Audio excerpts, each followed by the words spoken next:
বাংলাদেশের রাজনৈতিক অঙ্গনে আবারও যেন জমে উঠেছে এক গভীর নাটকীয়তা, ক্ষমতা, আইন, জনগণের রায় এবং বাস্তবতার এক জটিল সংঘর্ষ।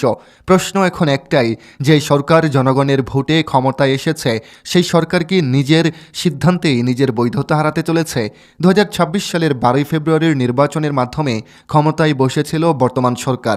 সেই সময় তাদের আত্মবিশ্বাস ছিল আকাশচুম্বী, একটি শক্তিশালী ম্যান্ডেট, জনসমর্থনের দৃশ্যমান প্রমাণ এবং রাষ্ট্র পরিচালনার পূর্ণ নিয়ন্ত্রণ।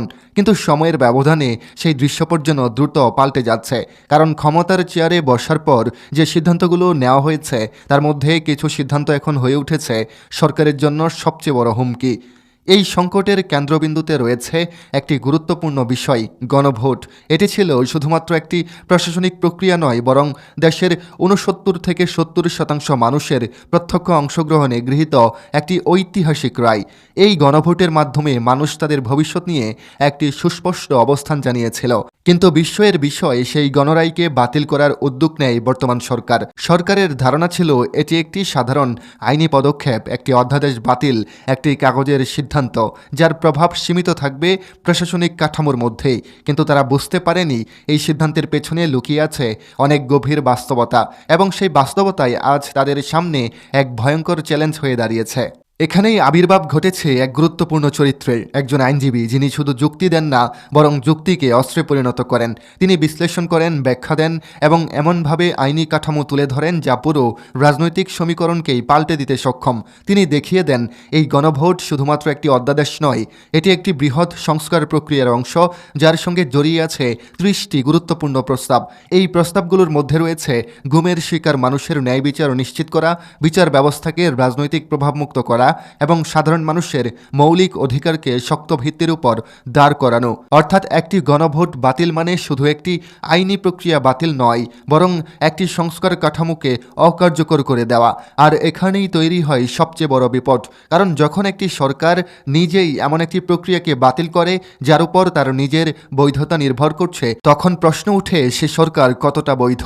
এই যুক্তিটি পরিস্থিতিকে সবচেয়ে জটিল করে তোলে, কারণ বর্তমান বাস্তবতায় দেশের অনেক গুরুত্বপূর্ণ সিদ্ধান্তই গৃহীত হয়েছে একটি রাজনৈতিক ঐক্যমতের ভিত্তিতে, পুরনো সংবিধানের কঠোর কাঠামোর বাইরে গিয়ে বাস্তবতার প্রয়োজন অনুযায়ী নতুন কিছু পথ তৈরি করা হয়েছে।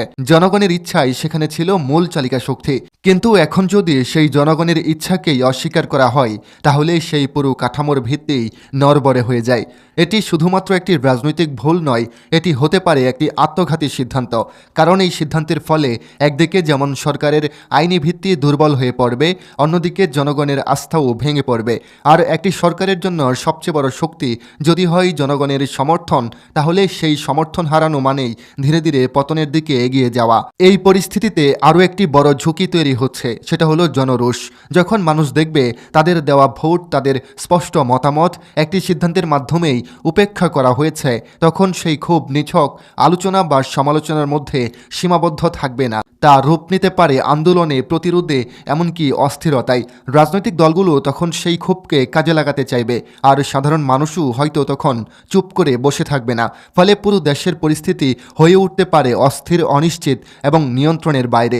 শুধু দেশের ভেতরেই নয়, এই সংকটের প্রভাব পড়তে পারে আন্তর্জাতিক অঙ্গনেও, কারণ এই সংস্কার প্রক্রিয়ার সঙ্গে যুক্ত ছিল বিভিন্ন আন্তর্জাতিক অংশীদার। তারা এই পরিবর্তনগুলোকে দেখেছিল ইতিবাচক দৃষ্টিতে, কিন্তু যদি তারা দেখতে পায় সেই প্রক্রিয়াকে হঠাৎ করে বাতিল করা হচ্ছে, তাহলে তাদের আস্থায় বড় ধরনের ধাক্কা লাগবে।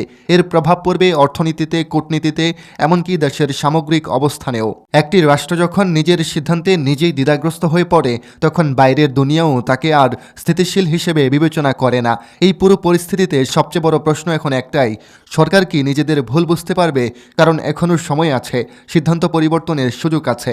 একটি ভুল সিদ্ধান্ত থেকে ফিরে এসে সঠিক সিদ্ধান্তে যাওয়ার সুযোগ সবসময় থাকে, কিন্তু সেই সাহস এবং দূরদর্শিতা কি থাকবে? যদি না থাকে, তাহলে এই সংকট আরও গভীর হবে, আর যদি থাকে, তাহলে হয়তো পরিস্থিতি সামাল দেওয়া সম্ভব। শেষ পর্যন্ত এটি শুধু একটি সরকারের গল্প নয়, এটি একটি দেশের গল্প, একটি জাতির ভবিষ্যৎ নির্ধারণের গল্প।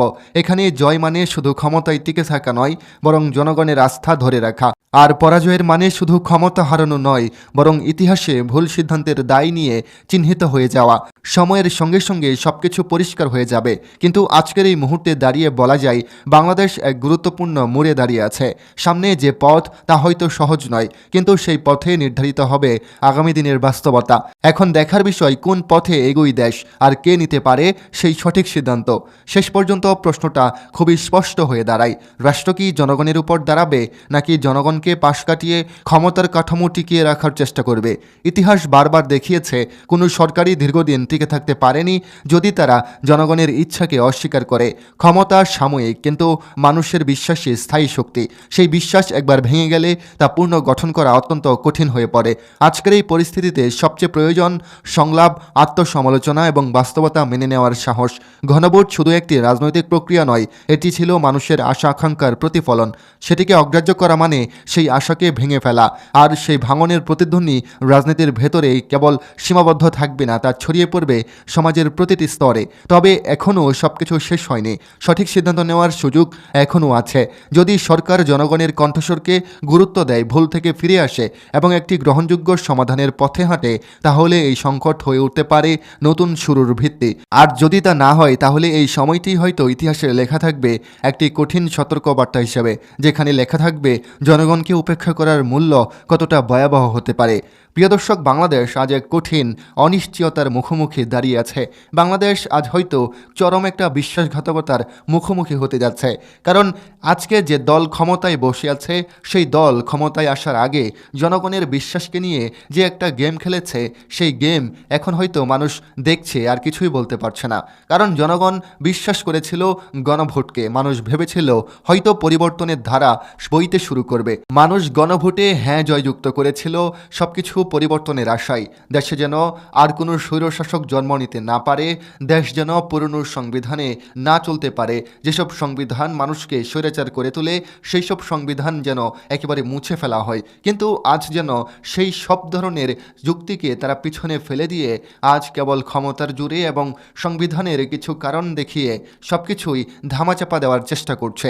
আজ সরকারি দল মানুষের সেই প্রত্যাশা, মানুষের সেই হ্যাঁ জয়যুক্ত করার প্রতিটা ধাপকে তারা পিছনে ফেলে দিচ্ছে কেবলমাত্র তাদের জোরেই।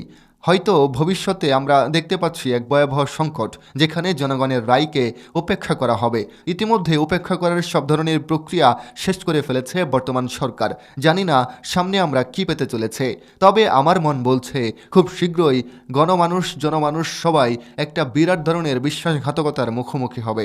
আর যদি বিশ্বাসঘাতকতা সত্যিই হয়, তবে কিন্তু সরকারও রেহাই পাবে না। এটা হয়তো ভবিষ্যতই ভালো জানে। দেখা হচ্ছে পরবর্তী কোনো ভিডিওতে। ততক্ষণ পর্যন্ত সবাই ভালো থাকুন, সুস্থ থাকুন। ধন্যবাদ।